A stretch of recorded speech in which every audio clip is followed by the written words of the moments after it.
Final de ano chegando e uma das dúvidas que a gente encontra aqui e acolá nesse período é de alguns empreendedores querendo saber se eles podem sair do microempreendedor da ME e voltar a ser MEI. E sim, galera, você pode fazer esse movimento. Mas se você quer saber de como funciona esse processo, literalmente é o passo a passo que você tem que seguir e principalmente quais são os requisitos básicos que você tem que atender, fica comigo até o final desse vídeo que eu vou te explicar tudo o que você precisa saber sobre esse assunto.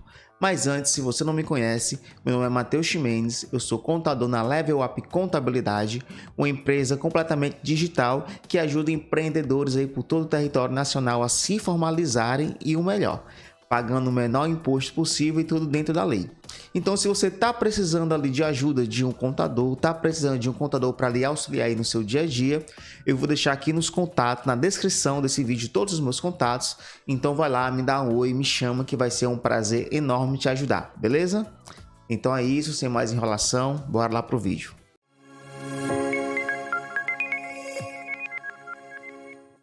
Sim, galera, como eu falei, é possível fazer essa movimentação, esse retrocesso, esse downgrade, você sair de uma microempresa e ir para um microempreendedor individual, para um MEI. Só que para você fazer esse movimento, antes você tem que atender aí pelo menos 4 requisitos, tá? Para você conseguir fazer esse processo sem ter nenhuma dor de cabeça, sem ter nenhum problema futuro. E aí vamos lá ver quais são esses pré-requisitos. Primeiro pré-requisito, limite de faturamento. Então a gente precisa entender que para você voltar para o MEI, você tem que atender lá as exigências de uma pessoa que quer abrir um MEI. Então você tem que estar dentro daqueles parâmetros. E um dos parâmetros, talvez o principal aí, é o limite de faturamento. Então a gente, hoje em 2023, nós temos um limite de faturamento para o MEI de R$ 81 mil. Então, para você voltar para o MEI, você precisa necessariamente estar dentro desse limite. Você não pode ter faturado mais do que R$ 81 mil. Caso contrário, você não vai conseguir fazer esse retrocesso, não vai conseguir voltar aí a ser o MEI. E aqui também é importante a gente se atentar em um detalhe, que pouca gente fala. Existem pessoas que abriram o seu MEI, ou melhor, que abriram o seu CNPJ, no meio do ano, em julho, agosto, outubro, abril. E não sei se você vai concordar comigo, mas acredito que sim, é injusto uma pessoa dessa que abriu o seu MEI, seu CNPJ em outubro, ter direito ao mesmo limite de faturamento de uma pessoa que tem o seu CNPJ aberto em janeiro, né? Então o que acontece? Existe ali um limite proporcional ao tempo em que você ficou com o seu MEI aberto, ou melhor, com seu CNPJ aberto. E aí, para você entender também como funciona mais ou menos, ou melhor, como funciona exatamente essa questão do limite proporcional, eu já tenho um vídeo aqui no canal onde eu explico isso no mínimo detalhe. Eu vou deixar aí algum card aqui na tela aqui, tá? Para você poder acessar. Então vai lá, consulta, que eu tenho certeza que vai te atender. Mas se você abriu o seu CNPJ e não passou os 12 meses funcionando, é importante também que você atenda lá o pré-requisito do limite de faturamento proporcional ao período em que você teve o seu CNPJ aberto. Segundo pré-requisito que você precisa atender é o pré-requisito das atividades. Então, quando alguém quer abrir um MEI ou quando alguém quer se tornar um MEI, a pessoa tem que entender que não são todas as atividades, não são todos os quinais que estão permitidos ao MEI. Existem alguns quinais específicos em que está ali autorizado a você adquirir o benefício do MEI, tá? Então a gente precisa olhar o teu CNPJ e saber se lá no teu CNPJ tem algum quinai que seja impeditivo ao MEI. Se tiver, você vai, infelizmente, se você quiser voltar a ser MEI, você vai ter que tirar esse KNAI, essa atividade do seu CNPJ e, consequentemente, você vai precisar deixar de explorar aquela atividade, aquele mercado, tá? Então, para ser MEI, a gente tem que lembrar que existem algumas atividades específicas que têm direito a esse benefício. Se você tem um KNAI, uma atividade que não tem direito ao benefício, para você poder solicitar o enquadramento no MEI, você vai ter que fazer a exclusão, a retirada desse KNAI do seu CNPJ. Entendido aí? Terceiro pré-requisito, também muito importante, que aqui pode dar algum problema, tá? Muito importante, galera. Quadro societário. A gente precisa lembrar que o MEI ele é um tipo de empresa onde o CNPJ fica vinculado a apenas um CPF, ou seja, o MEI ele só pode ter um sócio, só pode ter um dono. Então, hoje, se na tua ME ou na tua EPP você tem ali mais de um sócio, você não consegue fazer essa regressão, você não consegue ir para o MEI. Você necessariamente precisa ter apenas um sócio vinculado ao CNPJ. E não apenas isso. A gente também precisa entender que um dos pré-requisitos do MEI é que o sócio, o dono do MEI, não tenha mais nenhuma outra empresa aberta no seu nome. Então, se você tem uma ou duas empresas aí a mais abertas no teu nome, você também não consegue fazer essa regressão. Então, você só consegue fazer essa mudança se você só tiver um CNPJ vinculado ao teu CPF e se nesse CNPJ você for necessariamente um único sócio, você estiver sozinho no quadro societário dessa empresa. Caso contrário, a gente nem consegue fazer essa solicitação. Quarto e último pré-requisito é o quadro de trabalhadores, o quadro de empregados. Como a gente bem sabe, atualmente o MEI ele só pode ter um único funcionário.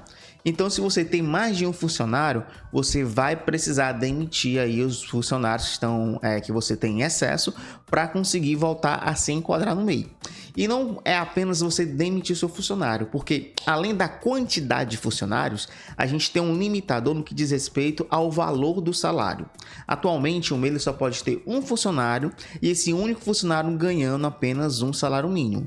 Então, se você tem 3 funcionários, esses 3 funcionários ganhando mais de um salário mínimo, e aí pelas normas da CLT a gente não pode ter a regressão do salário, você vai provavelmente precisar dispensar os 3 e contratar um único novo funcionário ali ganhando um salário mínimo. Caso contrário, a gente também não vai conseguir fazer esse desenquadramento, ou melhor, fazer o enquadramento de ME para MEI, beleza?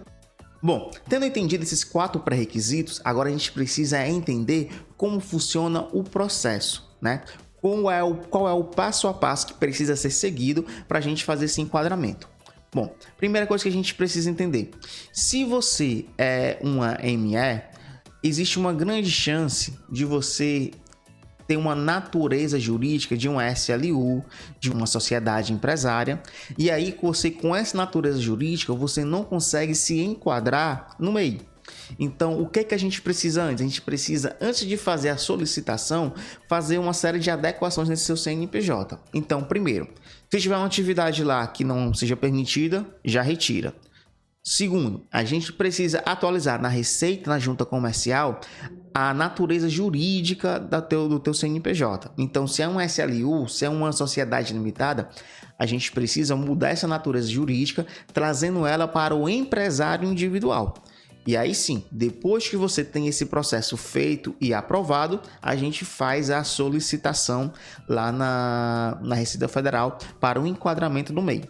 Mas não fica só por aí, tá? Existe também uma outra necessidade de ajuste, né? Que é o quê? Se nós estamos falando que você vai voltar a ser um empresário individual ou você vai se tornar um empresário individual, naturalmente a gente também vai precisar fazer uma alteração na tua razão social. Lembrando que quando você abrir um MEI, quando você abriu uma ME ou quando você se tornou uma ME, você optou ali escolheu 2 nomes. Um é a razão social e o outro é o nome fantasia. Sendo o nome fantasia ali o nome da tua marca e a razão social o nome que aparece nos contratos. Então, para você voltar a ser MEI, para você se tornar um MEI, a gente precisa pegar a razão social e mudar ela. E qual vai ser a nova razão social? Vai ser o teu nome, né? Então, se teu nome é Maria Chiquinha Oliveira Santos, o que vai ficar lá na razão social vai ser Maria Chiquinha Oliveira Santos. A gente vai tirar de lá qualquer outro nome que seja diferente do nome próprio do sócio, beleza? Então, tendo feito esses ajustes de KNAI, de quadro societário, de natureza jurídica e de razão social, a gente vai lá e solicita o enquadramento no MEI. E aí, quando é que a gente faz essa solicitação? Todo mês de janeiro. Então, o mês de janeiro é quando você decide de que forma você quer ser tributado. Se você quer ser tributado pelo lucro presumido, lucro real, simples nacional ou pelo MEI. Então, o que é que eu indico? No primeiro dia útil de janeiro, o teu contador ele vai precisar ir na Receita Federal, tendo feito todos esses ajustes já, o teu CNPJ já precisa estar pronto e vai solicitar lá o enquadramento como microempreendedor individual. Matheus, por que tem que ser no primeiro dia útil do ano? Porque pode ser que você tenha alguma pendência. Então, por exemplo, você não pode ter débitos na Receita Federal, nesse seu CNPJ, você não pode ter débito na Prefeitura, no Estado. E aí, quando você faz essa solicitação, a Receita ela vai encaminhar essa solicitação para todos os órgãos. E aí é possível que apareça aí uma pendência. E aí, geralmente, ali em prazo de 15 dias, a Receita te dá um retorno e se tiver uma pendência, ela diz qual que pendência é essa. E aí é o tempo que você tem de correr atrás, regularizar essa pendência e fazer uma nova solicitação para ali você ser enquadrado de forma definitiva. Então perceba que é um processo que ele tem a sua complexidade, que ele precisa de um bom planejamento e que você fazendo tudo isso não tem um risco de dar errado, tá? Então, esse movimento é um movimento que precisa ser feito com bastante cuidado e aí com um profissional bastante capaz lhe acompanhando nesse processo. Beleza? Bom, pessoal, esse foi o vídeo de hoje. Eu espero que você tenha gostado. Se você curtiu, se te ajudou, se tirou alguma dúvida tua, poxa, deixa um like, comenta, se inscreve no canal, compartilha, galera. E aí ativa o sininho, galera, porque toda semana eu tô trazendo vídeos aqui para vocês onde eu falo sobre o empreendedorismo, como se regularizar, como você pagar menos imposto, quais são aí as ciladas que você encontra na tua trajetória. Então se inscreve aqui no canal, compartilha, que eu tenho certeza que vai ajudar muito você, beleza? Então é isso, até a próxima. Tchau, tchau.